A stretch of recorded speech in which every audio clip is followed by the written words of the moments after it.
안녕하세요. 은혜누리TV 은혜누리 책 코너입니다. 오늘은 스테디셀러를 준비해봤는데요. 베스트셀러로 사랑받았고 지금까지도 스테디셀러를 읽히고 있는 크리스천 도서를 소개하고자 합니다. 오늘 리뷰할 책은 혼인, 가정과 교회라는 책인데요. 초판 발행은 1994년이고 이후로 재판을 계속 해오고 있는 책입니다. 이 책의 지은이는 김홍전 목사님이신데요. 1914년에 출생하셨고 2003년에 세상을 떠나셨습니다.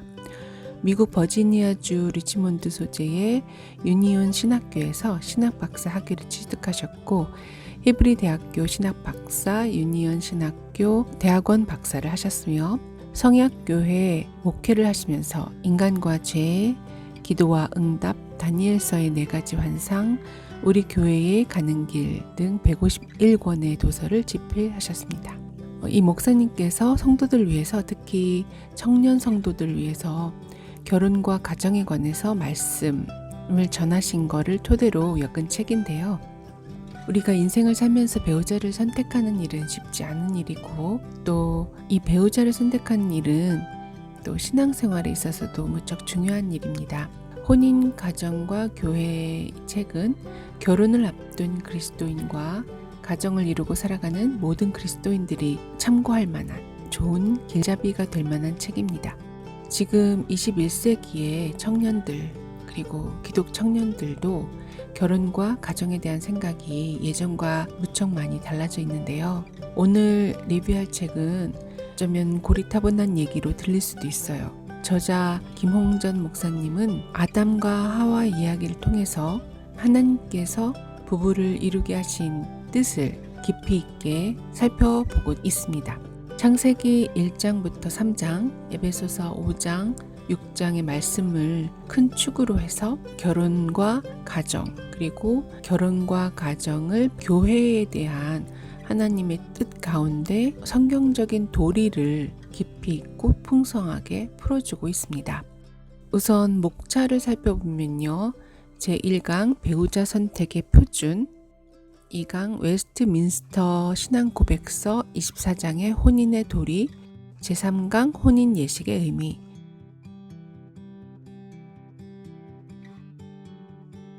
제6강 혼인의 도리 1, 제7강 혼인의 도리 2, 제8강 혼인의 도리 3, 남편의 역할.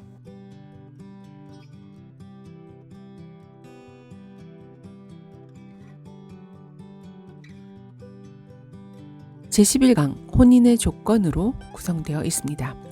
우선 제1강 배우자 선택의 표준에 대해서 살펴보겠는데요.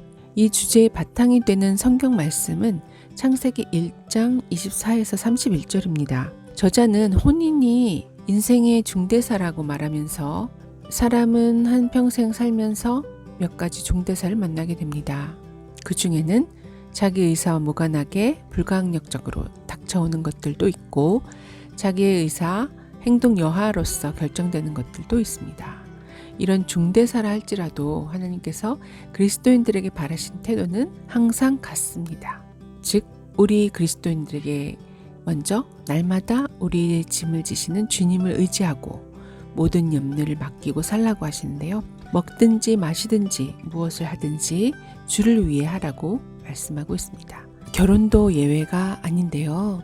어떤 일에 임하든지 우리의 모든 것을 다 주님께 맡기고 또 주님을 기쁘시게 하는 길을 적극적으로 찾고 이행해 나가야 한다고 말합니다. 혼인 문제에 있어서도 이런 믿음의 태도가 절실히 필요하다고 하는데요. 왜냐하면 혼인은, 즉 결혼은 그 결정에 대한 중대한 책임이 따라오기 때문입니다.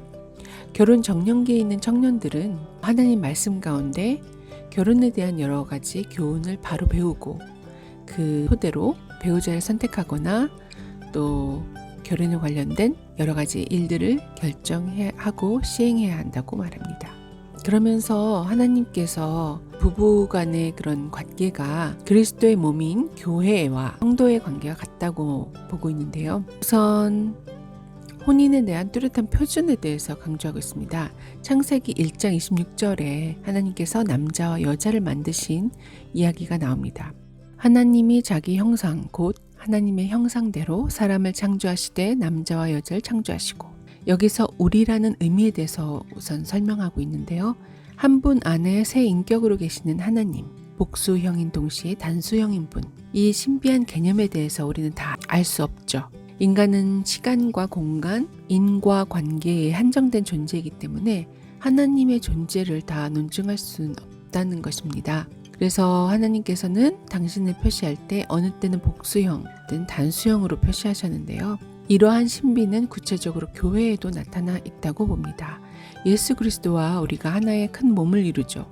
교회도 하나인 동시에 여럿이고요. 그 또 다른 예가 바로 부부라고 합니다. 부부의 원형은 교회이고요. 성경에서 부부는 교회와 같다 라고 가르칩니다.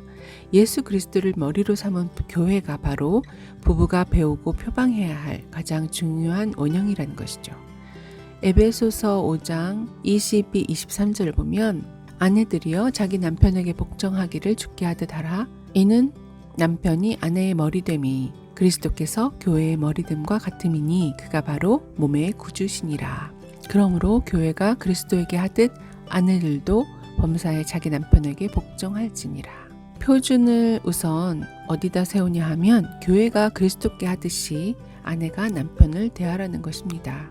또 남편들에게는 남편들아 아내 사랑하기를 그리스도께서 교회를 사랑하시고 그 교회를 위하여 자신을 주심같이 하라. 이는 곧 물로 씻어 말씀으로 깨끗하게 하사 거룩하게 하시고 자기 앞에 영광스러운 교회로 세우사 티나 주름 잡힌 것이나 이런 것들이 없이 거룩하고 흠이 없게 하려 하심이라.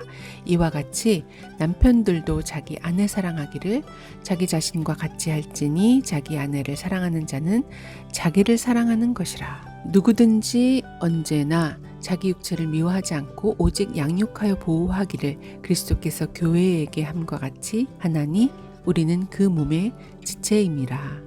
그리스도께서 교회에 대해 하시는 모습이 남편이 아내에게 대해 해야 할 원형으로 나타납니다. 자기 아내를 사랑하는 것이 곧 자기를 사랑하는 것이라고 합니다. 내가 아무리 내 친구를 내 몸과 같이 사랑해도 그것이 나를 사랑하는 것이라고 말하지 않습니다. 내가 자녀를 사랑해도 그것은 내 자녀를 사랑하는 것일 뿐입니다. 그러나 내 아내를 사랑하는 것은 내 자신을 사랑하는 것이 된다고 성경은 명확하게 가르치고 있습니다. 또 이어서 에베소서에서는 그러므로 사람이 부모를 떠나 그의 아내와 합하여 그 둘이 한 육체가 될지니 그 비밀이 크도다. 나는 그리스도와 교회에 대해 말하노라. 그러나 너희도 각각 자기 아내 사랑하기를 자신같이 하고 아내도 자기 남편을 존경하라. 여기서 먼저 볼 것은 부부가 하나가 될지니라고 추상적인 단어를 쓰지 않고 한 육체가 될지니라고 매우 현실적인 단어를 썼다는 것입니다. 그러므로 부부는 한 육체로 존재합니다. 또 하나는 아내는 남편에게 순종하고 남편은 아내를 사랑하라는 것입니다. 여기서 순종의 의미에 대해서 살펴보겠습니다. 우리가 예수 그리스도께 순종할 때 자기 의식을 다 버린 채 무감각한 기계가 되어서 이렇게 하라 하면 예, 저렇게 하라 하면 예, 그렇게 순종하는 것이 아니고 내 자신이 그리스도의 거룩한 뜻을 더욱 살피고 또 그 선하시고 온전하시고 기쁘신 뜻이 무엇인지 인식하고 식별해서 우리가 알았을 때 자진해서 즐겁게 순종해 나가는 것을 말하죠. 이것이 순종입니다. 그렇지 않으면 기계적인 굴종일 뿐입니다. 성경에서 말하는 아내가 남편에게 순종하라는 것도 이런 의미라는 것이죠. 굴종이 아니라 순종하라는 것입니다. 그러면서 이 저자는 첫 부부였던 아담과 하와의 이야기를 살펴보고 있습니다. 창세기로 돌아가서 생명나무 이야기가 나오죠. 이 생명나무는 아담이 타락한 이후로는 나오지 않다가 요한계시록에서 하나님께서 만물을 회복하실 때 다시 나오는데요. 생명나무가 먼저 있고 그 다음에 선악을 알게 하는 나무가 있었다는 것입니다. 그래서 하나님께서 선악이라는 거룩한 법칙을 계시로 내리기 전에 생명의 계시를 먼저 하신 것이라는 것이죠. 하나님께서 이렇게 법을 두신 것은 선악과 자체가 그 사람을 어떻게 만드는 게 아니라 선악과를 따먹는 행위에 문제가 있었다는 것이죠. 하나님께서 금하신 것을 사람이 범하고 그 안으로 들어간 데에 문제가 있다는 것입니다. 하나님의 법을 어김으로써 하나님과 떨어진 상태가 되어서 죽음의 상태에 이르게 됐다는 겁니다. 원래 아담이 만들어진 것은 하나님과 교통하며 살아가야 하는 존재였던 것인데요. 그런 식으로 살지 못하고 결국은 죽음을 맞이하게 된 것입니다. 그리고 그 전에 하와를 짓는 이야기가 나오는데요. 사람이 독처하는 것이 좋지 못하다. 홀로 있는 것이 쓸쓸해 보인다는 의미가 아니라요.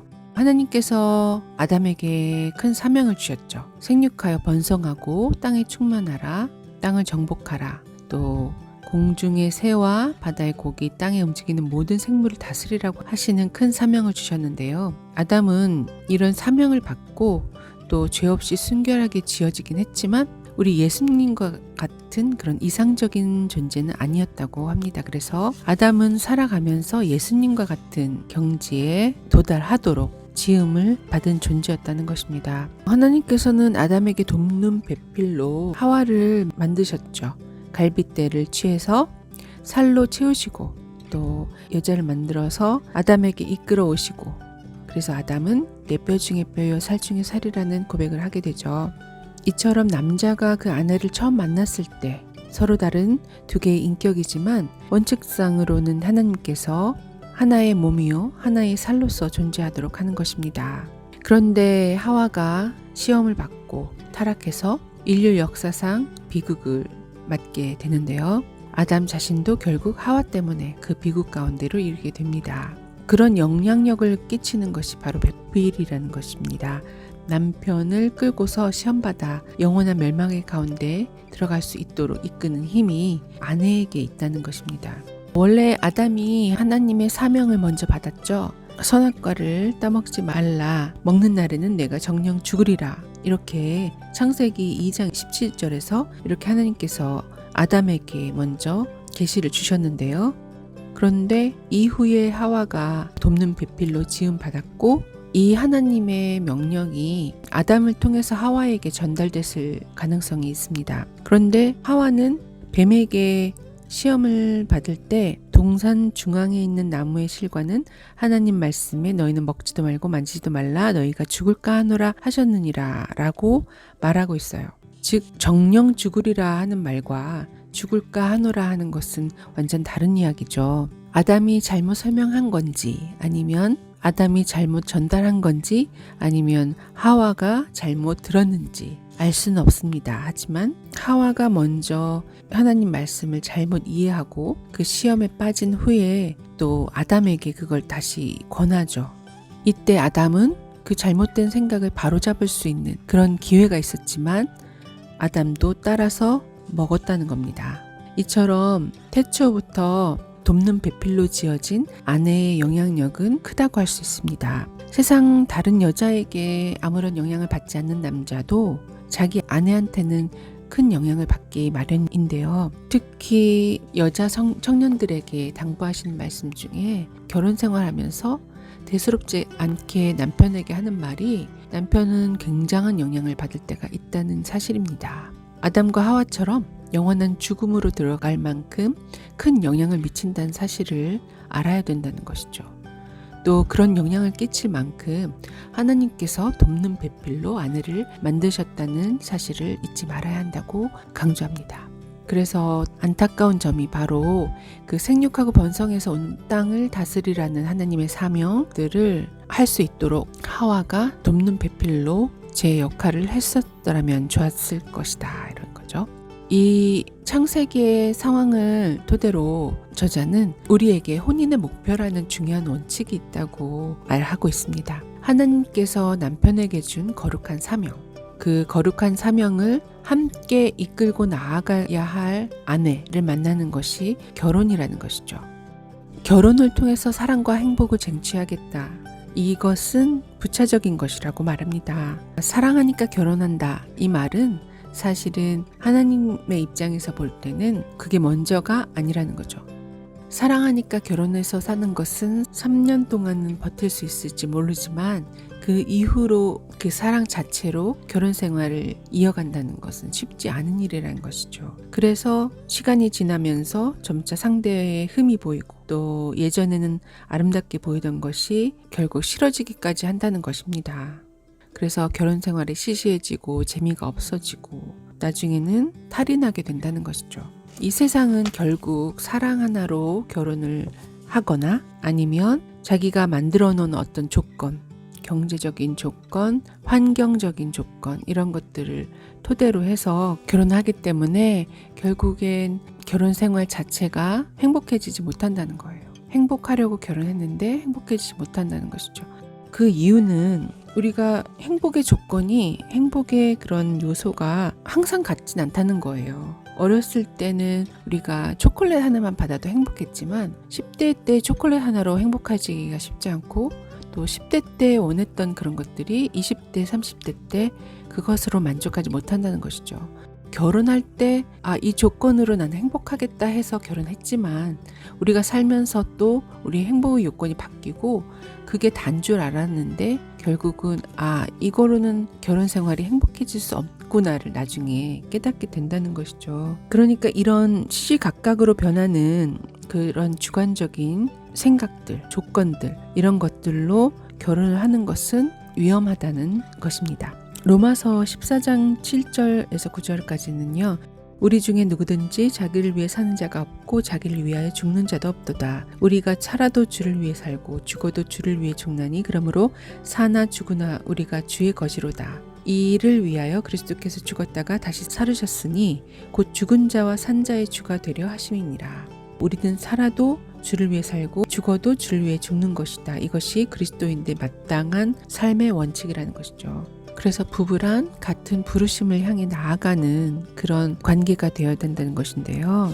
애정 하나만 가지고 살아간다면 바라던 행복도 결국 얻지 못할 가능성이 크다는 것입니다. 그때 좀 더 생각을 했었어야 되는데 이런 후회를 할 수도 있다는 것입니다. 그래서 결국은 배우자를 선택할 때 각자 어떤 목표를 이루기 위해서 나는 사랑이 부족해, 사랑을 위해서 결혼하겠어 라든지 또 현실적으로 경제력이 필요해 해서 결혼한다든지 이런 것들은 결국에는 삶 자체에 감사하면서 살기가 쉽지 않다는 것입니다. 그러면서 저자는 부부 각자에게 은사를 낭비하지 않는 결혼 생활이 되어야 한다고 말합니다. 하나님께서 이미 우리에게 은사를 주셨다는 거예요. 은사란 무슨 일을 하려고 하기에 앞서서 첫째, 이 일을 내가 주를 사랑하는 까닭에 하는 것인지, 둘째, 이 일을 하기 위한 충분한 은사가 있는지, 셋째, 하나님께서 이 길로 나를 인도하신 분명한 생활의 경험이 있는지, 그것을 찾아야 이것이 나의 은사구나 라는 것을 찾을 수 있다는 것이죠. 결혼도 마찬가지로 내가 이 남자를 선택하는 것은 그를 사랑하는 것도 있지만 주님을 더 사랑하기 때문에 또 부부가 함께 이루어 나갈 그 사명을 감당할 충분한 은사가 있는지, 결혼함으로 인해서 나의 은사가 낭비되지 않고 충분히 사용될 수 있는지, 만약 결혼을 통해서 하나님이 내게 주신 은사를 땅에 묻어버리고 달란트를 땅에다 묻어버리고 만다면 결국은 하나님께서 주신 은사를 무시해버리고 낭비해버리는 결과가 된다는 것입니다.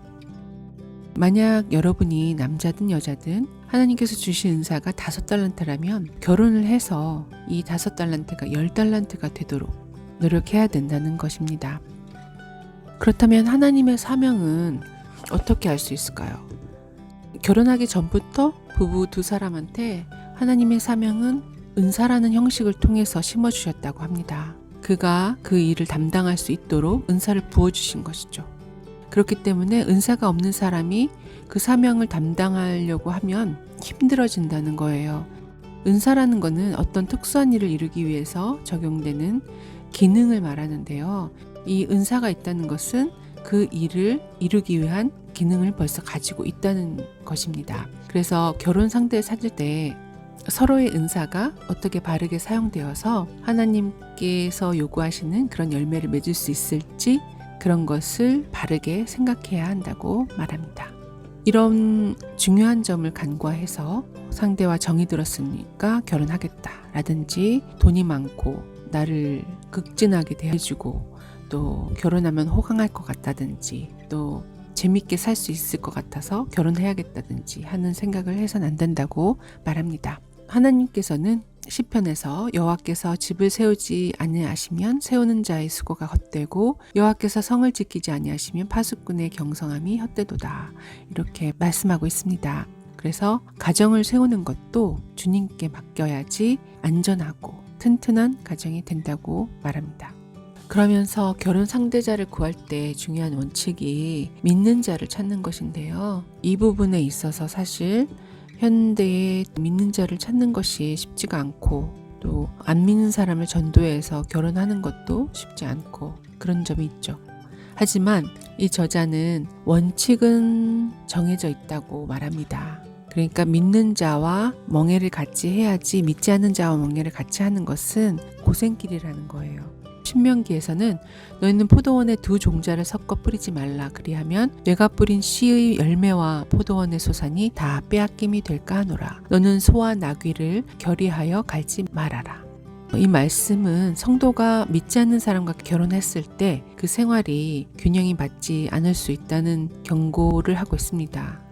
인생의 길을 나아갈 때 믿지 않는 자와 함께 할 때 하나는 서쪽으로 가겠다 하고 하나는 동쪽으로 가겠다 하면 오도가도 못하게 된다는 것이죠. 믿음을 버리든 사람을 버리든 하게 된다는 것입니다, 결국. 그래서 필요한 게 아마도 우리가 배우자 기도를 빠르면 빠를수록 부모님이 자녀를 위해서 어릴 적부터 해주거나 아니면 본인 자신도 일찌감치 배우자 기도를 해서 어디에 있든지 그 배우자가 믿는 자이고 또 함께 협력해서 은사를 쓰임 받을 수 있는, 사명을 이룰 수 있는 자를 찾도록 기도하는 것이 참 중요하다는 생각을 하게 됩니다. 2강에서는요, 웨스트민스터 신앙 고백서 24장의 혼인의 도리에 대해서 말하고 있습니다. 3강에서는 혼인 예식의 의미에 대해서 말하고 있어요. 혼인 예식은 서약의 예배라는 점을 강조하고 있고요. 하나님이 짝지어 주신다는 말을 우리가 결혼 예식에서 많이 듣게 되는데요. 그 의미에 대해서도 살펴보고 있고요. 서약할 때 명심해야 될 것들, 그런 것도 말하고 있습니다. 4강에서는 교회와 가정, 가정에서의 관계는 사랑 가운데 행해야 한다. 또 빛에 거해야 되고 지혜 있는 자가 돼야 되며 세월을 아끼라 라고 말하고 있어요. 바울 사도가 세월을 낭비하지 말라는 것은 공연히 이리 갔다 저리 갔다 하면서 세월을 낭비하지 말아라. 이 시대는 악한 시대다. 낭비하면서 유유창창이 가게 되어 있지 않다. 내가 기회를 낭비하여 지금은 갈 뻔한 일을 내년에 가려고 하면 못 갈 수가 얼마든지 있는 것이다. 세월을 아껴라. 시대가 악하다. 라고 가르치고 있다고 강조하고 있어요. 시대는 악하고 기회도 많지 않다는 점을 생각해서 하나님께서 빛을 주시는 동안 신속하게 해야 할 일을 하고 나아가야 한다고 말합니다. 또 어리석은 자가 되지 말고 오직 주의 뜻이 무엇인지 이해하라고 강조하고 있습니다. 또한 가정에서 자녀들을 위한 교훈도 살펴보고 있는데요. 남편과 아내의 관계 다음으로 중요한 관계가 어버이와 자식의 관계라고 말합니다. 자녀들아, 너희 부모를 주 안에서 순종하라. 부모는 자녀가 어려서부터 바르게 자라갈 수 있도록 방향을 잡아주는 것이 의무이고, 그렇기 때문에 잠언에서 마땅히 행할 길을 아이에게 가르치라. 그래야면 늙어도 그것을 떠나지 아니하리라. 이렇게 짚어주고 있습니다. 또 에베소서 말씀을 통해서 아비들아, 너희 자녀를 노엽게 하지 말고 오직 주의 교양과 훈계로 양육하라. 이렇게 말하고 있습니다. 또 가정에 대해서요. 가정은 교회의 기초적인 단위가 되고 또 교회의 건실한 세포 역할을 해야 한다라고 하면서, 하지만 이 가정은 오직 땅에만 있고 하늘 위에는 있지 않다고 말합니다. 부활할 때에는 장가도 가지 않고 시집도 가지 않고 하늘에 있는 천사들과 같으리라 라고 마태복음에서 말씀하신 점을 들고 있어요. 그래서 가정은 어디까지나 육신을 입은 사람의 세계에 있는 현상에 불과한 것이다 라고 말하고 있습니다. 이 밖에도 앞에서 요약했던 내용들을 더 구체적으로 살펴보고 있습니다. 그리고 남편의 도리와 아내의 도리에 대해서도 구체적으로 살펴보고 있어요. 지금 이 시대에는 여러 가지 사상과 신념, 삶의 형태들이 다양화되고 있어서 우리가 이런 성경에서 하나님께서 명령하신 부부의 삶, 또 가정의 목적 이런 것들을 잊고 살기가 쉬운데요. 이 책은 온전히 성경에서 하나님께서 부부를 허락하신 이유, 또 부부의 역할, 또 가정을 이루는 목적 이런 것들에 대해서 성경적으로 짚어주고 있어서 사실은 잊고 있었던, 또 한두 번은 우리 교회에서 목사님의 설교를 들었으나 그것을 종합적으로 모아서 결혼과 가정에 관하여 이렇게 집약적으로 에센스를 전해주는 책은 참 만나기가 쉽지 않은 것 같아요. 그래서 사실은 청년들이, 결혼을 앞둔 청년들, 또 결혼은 아주 먼 얘기라고 생각하는 청년들조차도 한번 읽어보고 배우자 기도를 좀 더 구체적으로 하나님 뜻에 맞게 할 수 있으려면 이 책을 한 번쯤 읽어봤으면 하는 바람이 있습니다. 오늘은 여기까지 리뷰하고요. 다음 시간에는 더 은혜로운 책으로 찾아뵙겠습니다. 감사합니다.